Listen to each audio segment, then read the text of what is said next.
NEET UG 2026 के paper leak ने हमारे देश की परीक्षा व्यवस्था पर कई अहम सवाल खड़े किए हैं। छात्रों के विरोध प्रदर्शन, शिक्षा मंत्री के इस्तीफे और परीक्षा प्रणाली में व्यापक सुधार की मांग को लेकर केंद्र सरकार ने अब कानून को और सख्त बनाने की दिशा में कदम बढ़ाया है। इसी कड़ी में अब लोकसभा में केंद्र सरकार ने संशोधन विधेयक पेश किया है। ऐसे में सवाल उठता है कि आखिर सरकार को अपने ही 2 साल पहले बनाए एक कानून में संशोधन की जरूरत आखिर क्यों पड़ी, और नए संशोधन विधेयक में पुराने संशोधन विधेयक से अलग क्या है जो पुराने कानून में नहीं था। नए और पुराने विधेयक में अंतर क्या है, आज हम इसी पर विस्तार से बात करेंगे। सबसे पहले बात करेंगे कि आखिर नया संशोधन विधेयक है क्या।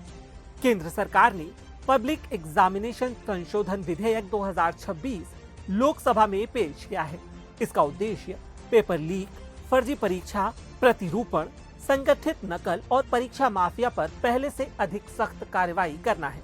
साथ ही जांच और ट्रायल की प्रक्रिया को तेज बनाकर दोषियों को जल्द सजा दिलाने का भी प्रावधान किया गया है। यह कानून लागू होने के बाद केंद्र सरकार द्वारा आयोजित सार्वजनिक परीक्षाओं पर लागू होगी। मसलन UPSC, SSC, RRB, IBPS, NTA जिसमें कि नीट, जी और सीयूईटी आदि शामिल है। इसके अलावा ये कानून केंद्र सरकार के मंत्रालयों और विभागों की भर्ती परीक्षाओं में भी लागू किया जाएगा। इसके अलावा केंद्र सरकार द्वारा अधिसूचित अन्य सार्वजनिक परीक्षाओं में भी ये कानून लागू होगा। नए संशोधन में क्या क्या प्रावधान है। पेपर लीक करने वालों पर सख्त सजा। अगर कोई व्यक्ति पेपर लीक करता है, उत्तर कुंजी लीक करता है या परीक्षा में धांधली करता है तो उसे कम से कम 5 साल की सजा और अधिकतम 10 साल की जेल और 50 लाख रुपए तक का जुर्माना लगेगा। परीक्षा माफिया पर कड़ा शिकंजा। अगर कोई संगठित गिरोह या सिंडिकेट परीक्षा में धांधली करता पाया गया तो कम से कम 7 साल और अधिकतम 10 साल की जेल और 10 करोड़ रुपए तक जुर्माना। परीक्षा कराने वाली एजेंसियों पर कार्रवाई। अगर कोई एजेंसी यानी कि सर्विस प्रोवाइडर धांधली में शामिल पाई जाती है तो 5 करोड़ रुपए तक जुर्माना और 8 साल तक किसी भी सार्वजनिक परीक्षा के आयोजन से प्रतिबंधित कर दिया जाना। एजेंसियों के मालिक और अधिकारियों पर भी कार्रवाई। अगर जांच में किसी कंपनी के डायरेक्टर, मैनेजर या वरिष्ठ अधिकारी की मिलीभगत सामने आती है तो कम से कम 5 साल और अधिकतम 10 साल की सजा और 5 करोड़ रुपए तक जुर्माना। इसके अलावा स्पेशल टास्क फोर्स करेगी जांच। केंद्र सरकार जरूरत पड़ने पर पेपर लीक और परीक्षा धांधली के मामलों की जांच स्पेशल टास्क फोर्स को सौंप सकेगी। विधेयक में प्रावधान है कि जांच 2 महीने के भीतर पूरी की जाएगी। फास्ट ट्रैक कोर्ट में होगी सुनवाई। पेपर लीक से जुड़े मामलों की सुनवाई स्पेशल फास्ट ट्रैक कोर्ट में होगी। अदालत में रोजाना सुनवाई होगी। चार्जशीट दाखिल होने के 3 महीने के भीतर ट्रायल पूरा करने का लक्ष्य रखा गया है। हर स्पेशल फास्ट ट्रैक कोर्ट के लिए विशेष लोक अभियोजक नियुक्त किया जाएगा। फैसले के खिलाफ 30 दिन के भीतर हाई कोर्ट में अपील की जा सकेगी। कोशिश होगी कि 3 महीने के भीतर अपील का निपटारा कर दिया जाए। आपको बता दें कि इससे पहले साल 2024 में भी केंद्र सरकार द्वारा एक कानून लागू किया गया था। इसमें देश में भर्ती और प्रवेश परीक्षाओं में लगातार सामने आ रहे पेपर लीक, नकल, फर्जी परीक्षा, फर्जी सर्टिफिकेट, फर्जी एडमिट कार्ड, उत्तर कुंजी लीक और परीक्षा माफिया के मामलों को रोकने के लिए केंद्र सरकार ने सार्वजनिक परीक्षा अधिनियम 2024 बनाया था।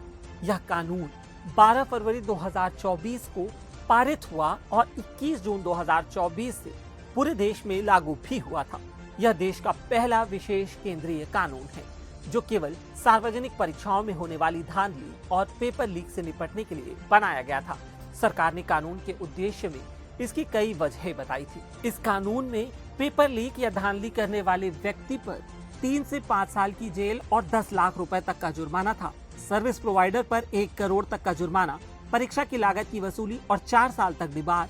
एजेंसी के डायरेक्टर या मैनेजमेंट 30 साल से 10 साल की जेल और 1 करोड़ तक का जुर्माना हो। इसके अलावा संगठित परीक्षा माफिया या गिरोह 5 से 10 साल की जेल, कम से कम 1 करोड़ का जुर्माना और संस्था की संपत्ति जब्त करने का प्रावधान। UGC net 2024। इस कानून के लागू होने के कुछ ही दिनों बाद परीक्षा की शुचिता पर सवाल उठने के बाद केंद्र सरकार ने परीक्षा रद्द कर दी और मामले की जांच सीबीआई को सौंप दी। CSIR UGC net 2024।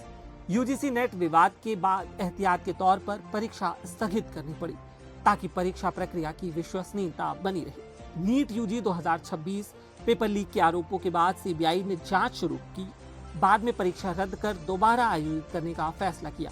सरकार ने 2024 में संसद में स्पष्ट किया था कि देश में होने वाली प्रतियोगी परीक्षाओं में पेपर लीक या अन्य परीक्षा संबंधी गड़बड़ियों का कोई केंद्रीकृत रिकॉर्ड शिक्षा मंत्रालय के पास नहीं है।